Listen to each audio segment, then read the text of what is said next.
but it's going to be connected to the 7th Mishnah, the 7th paragraph. And the 7th paragraph in Buffalo follows the 6th paragraph. That's the custom over here. And the 6th and the 7th go together. They're two sides of one coin.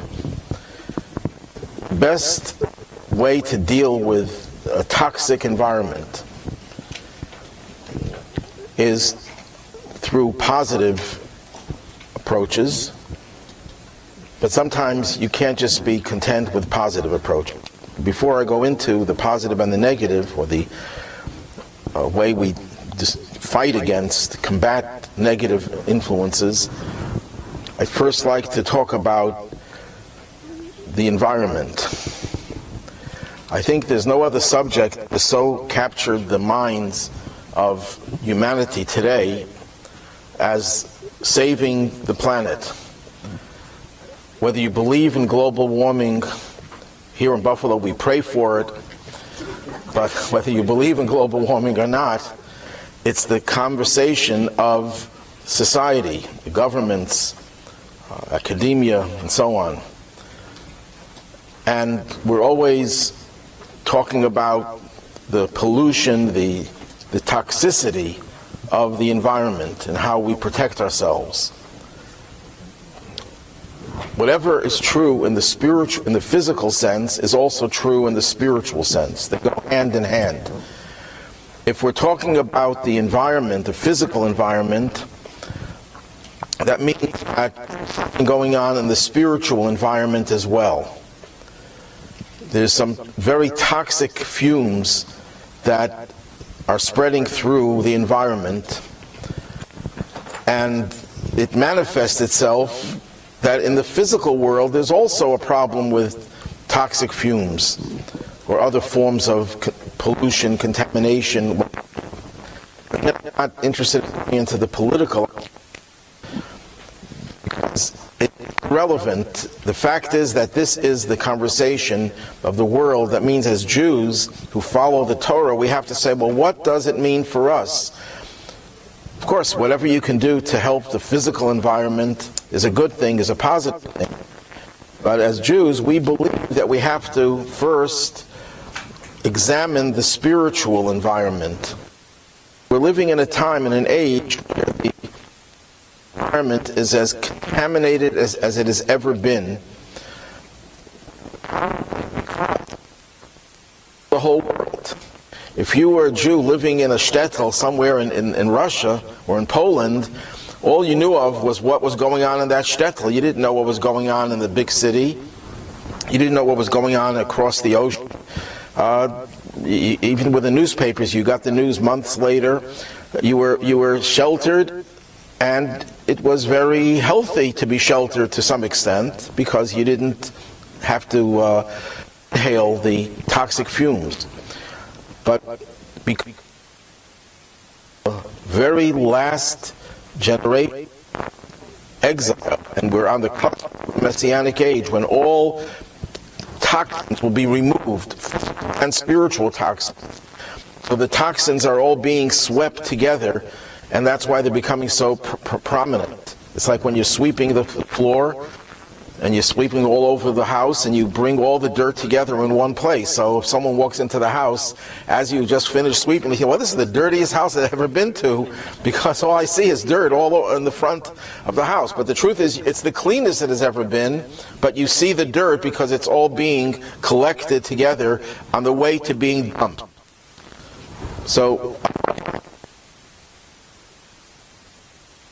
we are living in the spiritually, but also the filthy and toxic environment, spiritually speaking.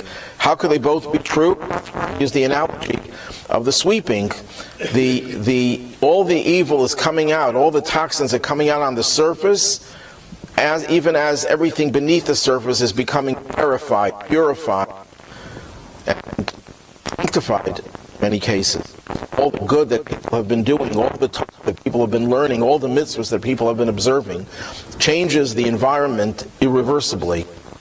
But we do have to deal with the toxins that are coming out in full force.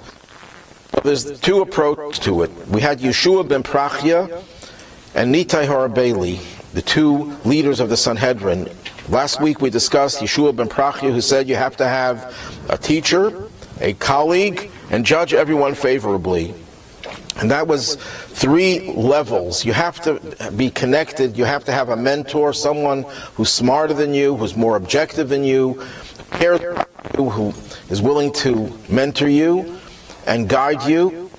You're living in this type of a world, especially in a world where we're exposed to everything via the internet. It's never been something, when we grew up and we thought the last technological advance. We have television, so you could see what they're putting on television. Now you're connected to the whole world. Everyone is connected through the internet, and it has an effect on everyone. And the effect is insidious because what happens is that you become inured anymore the toxicity. You could experience, watch things, see things, hear about things. It doesn't shock you anymore. It doesn't shock you anymore. If someone reads that there was a shooting in a school and one person was shot, you probably won't even make the news. Waiting for 20 people, God forbid. They're waiting for something sensational because we're already inured to the fact that there's violence. You have to have major violence, mega violence, in order to get shocked. And even that is not shocking anymore. It's the new normal. So when we're living in such a crazy, toxic environment, we need to have someone to guide us. You need a teacher, a mentor who guides you, who tells you where to go, what not to do, how to circumnavigate the threatening vapors that are paralyzing us spiritually.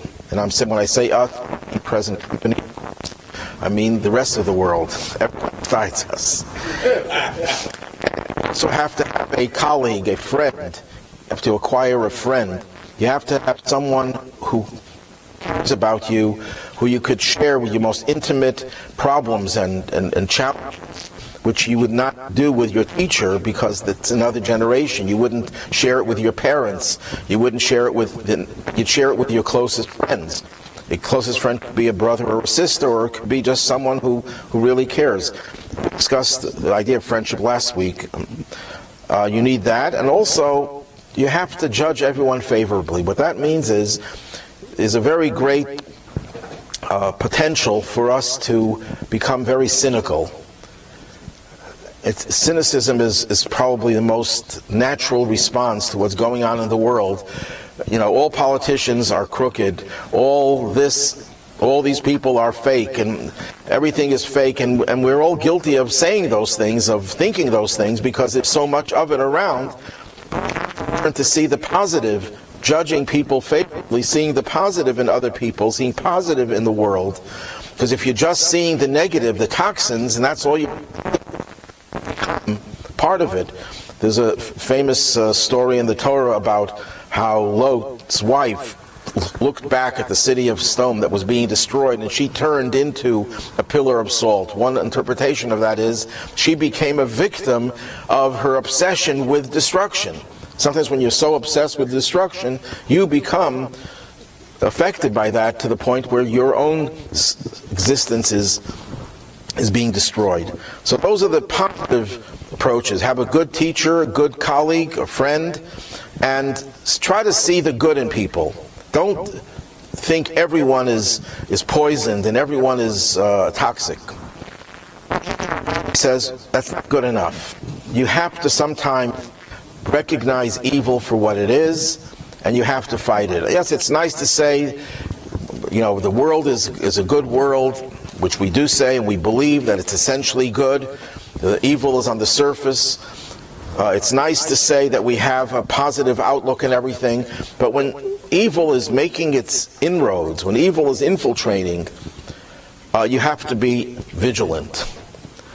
And whether the evil is anti-Semitism, which seems to be increasing in recent times, and I just want to mention parenthetically, there's a Chabad rabbi who was shot in Poway, just spoke to the UN about anti-Semitism a few minutes ago. I tried to go online to see it. It's still in session, that whole, not him, but someone else is talking about anti-Semitism. And I just want to throw in a little editorial point, is that whenever they talk about anti-Semitism, they always throw in racism. And that's a big mistake. Anti-Semitism and racism are two totally different things. Racism is to judge people for what they're not. Anti-Semitism is to hate Jews for what they are. And you can't deal with anti-Semitism by saying, well, let's educate them who we are. We're in their face all the time. We're winning the Nobel Prizes. We are supporting Israel, and Israel is doing such great things in the world. We are in their face all the time, and that's what they can't tolerate. So we're going to tell them how much we contributed to society. We invented this medicine or this modern technological tool, and we're making the world a better place. Going all over the world and helping societies that are poor. We went to Haiti before America came there. That doesn't take away anti-Semitism, because they don't hate us for what we're not, they hate what we are. Sure, they make up things about us as well, but that's not why they hate us. They don't hate us because we actually use the blood of Christian babies for our matzah. They don't hate us because of that. They fabricate that just to spread the hatred, but they hate us because we don't do those things. We are moral and we are a good people. But anyhow, that was just a parenthetical statement. That is a toxic thing that's going on, this new wave of anti-Semitism throughout the world. And you have to recognize it for what it is and not just gloss over it. But in general, when we're talking about spiritual negative influences, we're going to have this new Mishnah number 7, where Nitai the Arbelite, means he came from a place called Arbel, used to say, keep a distance from an evil neighbor, do not become attached to the wicked, and do not abandon faith in divine retribution. One could say that these 3 points parallel the 3 points that were made by his colleague, Yeshua ben Prachya. Yeshua ben Prachya said, make yourself a teacher. So Niti Abeli says, make sure that you don't have teachers that are teaching you very subtly, like your neighbors. Your neighbor a neighbor doesn't necessarily mean the person who lives next door, but people in your community, people in your environment. These are people who, without your realization, are teaching you, are guiding you, are mentoring you. Whether it's a newscaster on the television, whether it's a movie star, whether it's a politician, people out there are becoming our teachers. When people come up with certain ideas, young people, and older people as well, but especially young people, when they come up with ideas, say, this is what I think about this issue. Says, what do you mean, this is what you think? How much thought did you really... Well, I heard someone on television say this. Okay, well, that's your teacher. So that's the bad neighbor.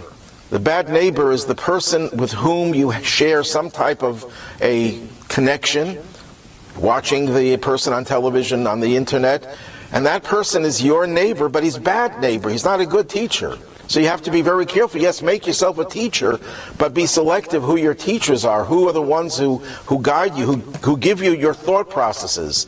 Because most people don't have independent, autonomous thought processes. Most people are influenced by a host of things. Their parents, but today, children say, the last thing I would ever want to do is agree with my parents.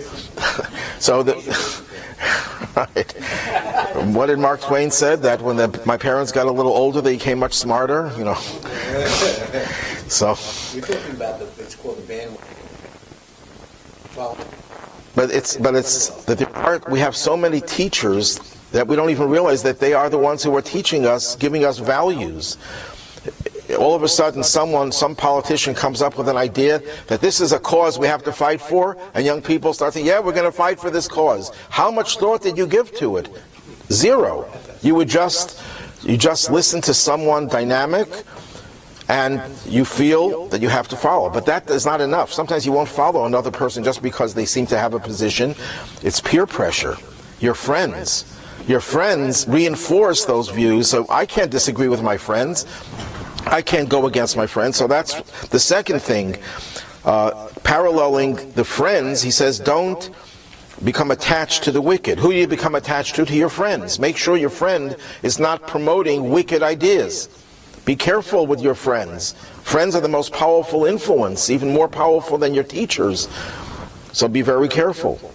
And then corresponding to the thing that you have to see the good in everyone, judge everyone favorably, that could be dangerous sometimes, because then you're going to judge their behavior favorably. And you're going to say, look, these people are doing very well.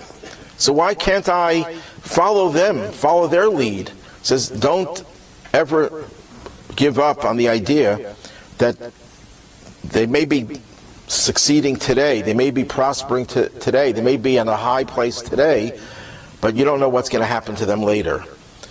You think, I'm not talking to the teenagers, but teenagers will take drugs because it feels good, and they'll do things that feel good, and the parents will tell them, no, it's terrible. They say, no, my friends do it, and it's all right, and it's good, and then years later, they realize how much they suffered as a result of their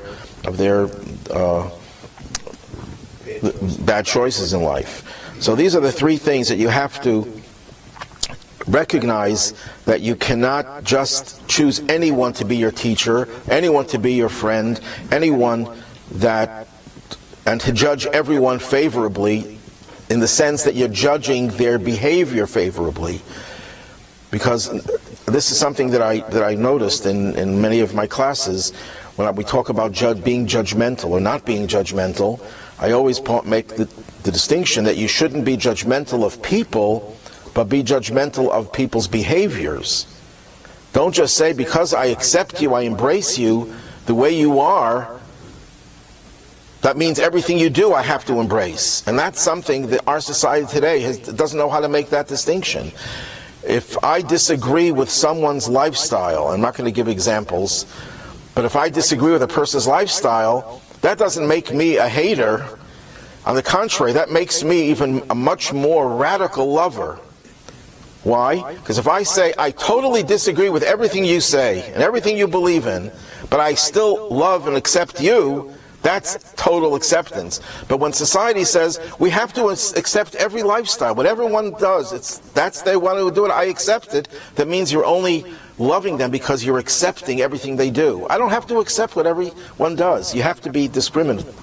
You have to know how to discriminate between right and wrong, even as you judge the person favorably and don't reject the person. That's one way of looking at this Mishnah. Another way of understanding, when it says keep your distance from a bad and evil neighbor, there it's talking about, as I mentioned before, insidious influences, where you're influenced indirectly by osmosis.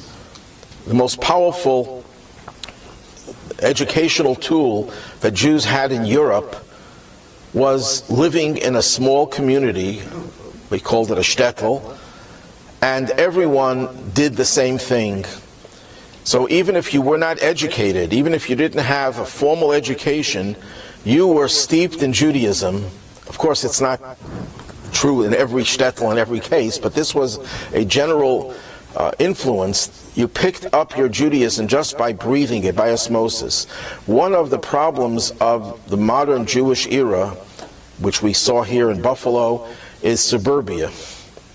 What happened, the Jews lived in North Buffalo, and then what happened when the Jews became more affluent and they wanted to have a better lifestyle? So where did they go? They went to Amherst, Clarence, not to Kenmore. But I became from. But how? What percentage? Okay. You're soon going to prove my point. The ones who stayed closer to the strong Jewish community remained closer to Judaism. We're still in. The ones who moved far away and in suburbia itself, scattered all over, not living all together in one street, did contribute to the assimilation process of Jews in America. Excuse me, Rabbi, before North Buffalo, my mother lived in Humboldt Park. And in the Humboldt Park section on the east side was all Jewish. Right. Like, they used to close the public schools for the Jewish holidays. And it was such a tight... And then they moved, then from there they went to North Buffalo. But I'm saying that it was even tighter. Right. But that was something that was a very powerful influence in people's lives, that they lived in Jewish communities. I'm not saying that Jews have to live in a Jewish community and they can't live in the suburbs, and we're not blaming anyone. There's no villain here. I'm not going to say, well, let's find out the first person who moved to suburbia and let's hang them. No, it's not. There's no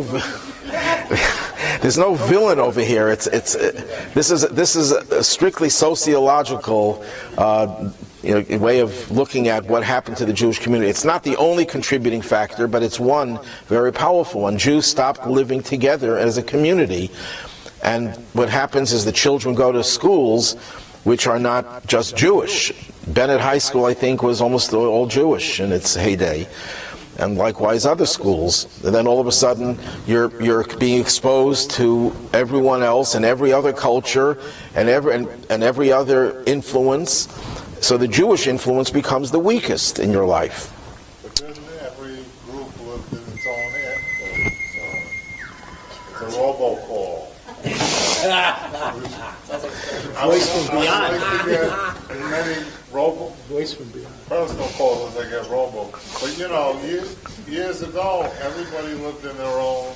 The Irish lived here, and the Italians lived there. Good for them. The Jews lived here. Right. I know some people will argue, but isn't it good that Jews are exposed to other cultures?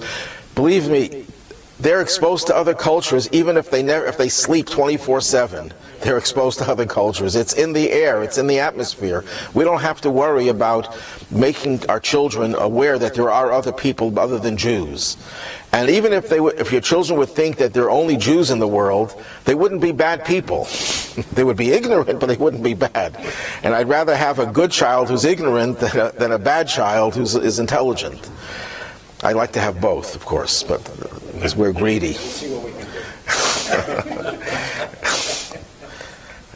So the first point is you have to put a lot of emphasis on who your neighbors are, what community you live in, what is the environment in which you live. Maimonides writes that we are social creatures, and as such we are influenced by our environment. In a famous letter that he wrote to the Jews of Spain and Morocco, who were being forced into declaring themselves to be Muslims, because the Almohade Arabs were threatening to kill anyone who did not profess belief in Islam. So the Rambam tried to comfort these people and encourage them to keep their mitzvahs, because one rabbi from out of the country condemned them and says that they're not Jews anymore and they shouldn't even bother doing mitzvahs, they're worthless. And Maimonides was catapulted into fame because he wrote a very powerful letter saying that these people are not evil because they did what they did and they should continue to keep their mitzvahs, but then he says they should leave. There's no excuse for staying in such an environment. Just because you can't be blamed for what you're doing in that environment, that doesn't excuse you for not leaving that environment. When you're in a toxic environment, you have to get out. You can't just say, well, it's not my fault anymore. It's not your fault for suffering from the poison, but it's your fault for not getting out. So you have to distance yourself from a bad neighborhood, a bad neighbor, from any type of insidious influences. And that could also be through the media.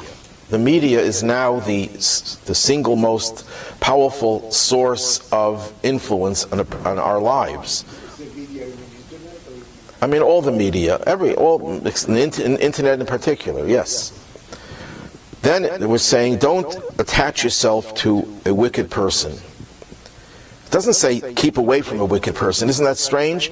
Then bad neighbor, it says keep away.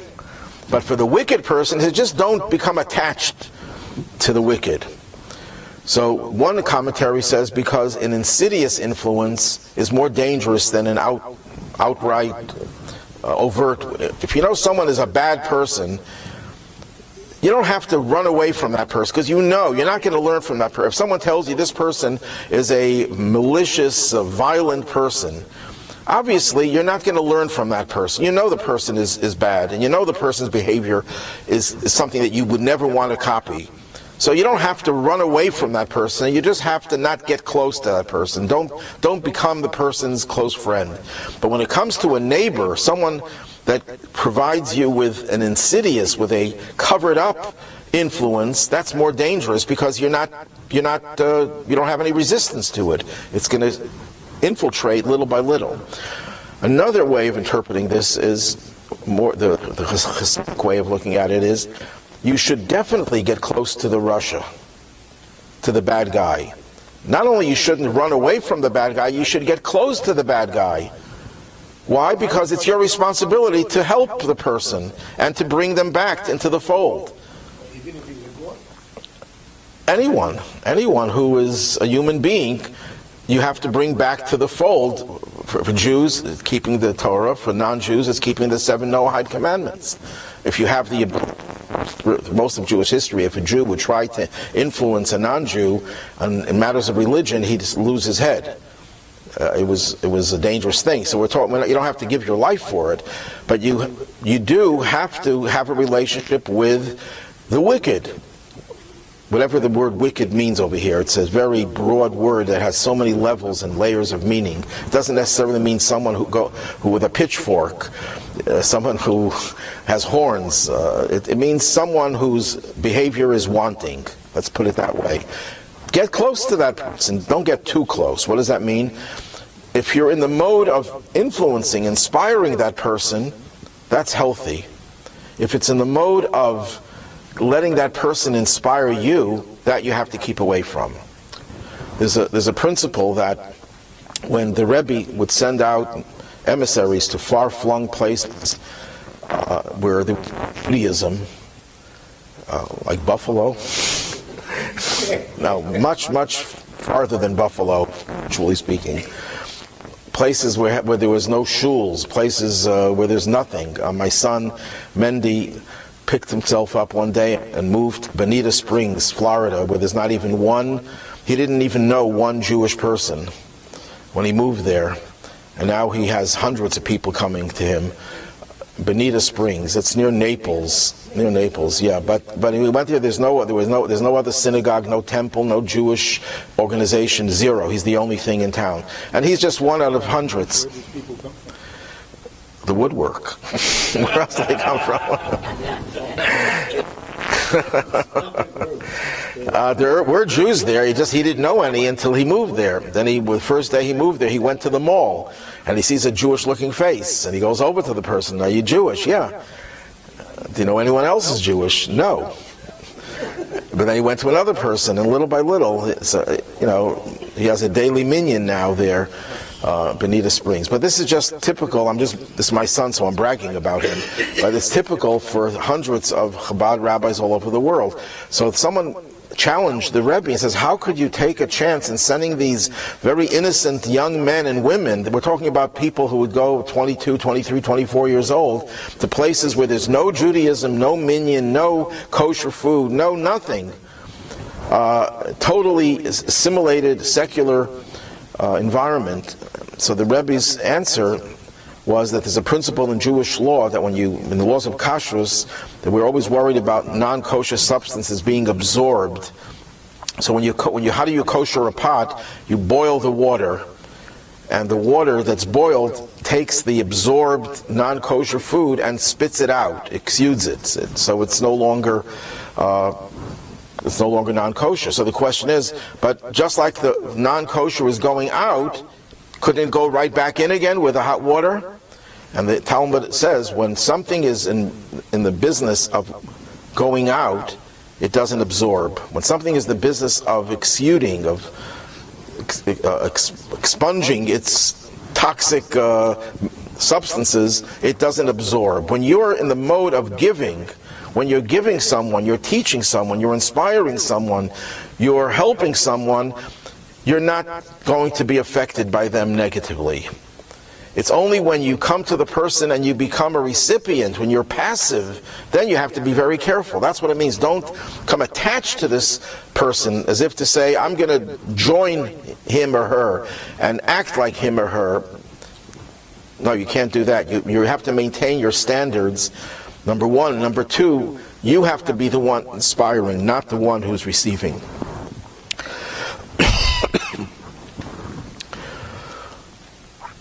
There's an expression that environmentalists use that I found it very Jewish. Think globally, act locally. You ever heard that expression before? Think globally and act locally. What that means in Jewish terms is our mission is to change the whole world. But you can't change the whole world until you change yourself. Someone once said, I think it was Rabbi Mendel of Kotsk, he says, first I thought I'm going to change the whole world. Then I realized I can't do it. Then I said I'm going to change the whole country. I can't do it. Then I said I was going to change the whole community.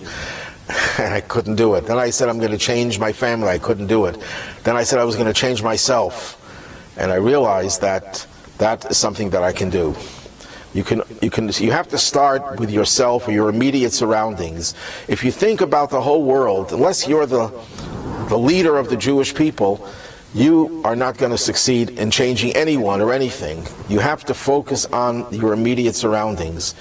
So when we apply that to spiritual matters, of cleaning up the spiritual environment, we have to work on ourselves, on our own consciousness, and our own families, and our own communities.